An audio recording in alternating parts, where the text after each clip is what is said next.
கருவாட்டு குழம்பு என் மச்சானுக்கு ரொம்ப பிடிக்கும். குறும்பாட்டு எலும்பு என் மாமனுக்கு ரொம்ப பிடிக்கும்.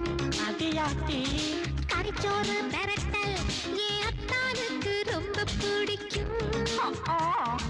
கொழுந்து பொரியல் அது என் ஜோடிக்கு ரொம்ப பிடிக்கும்.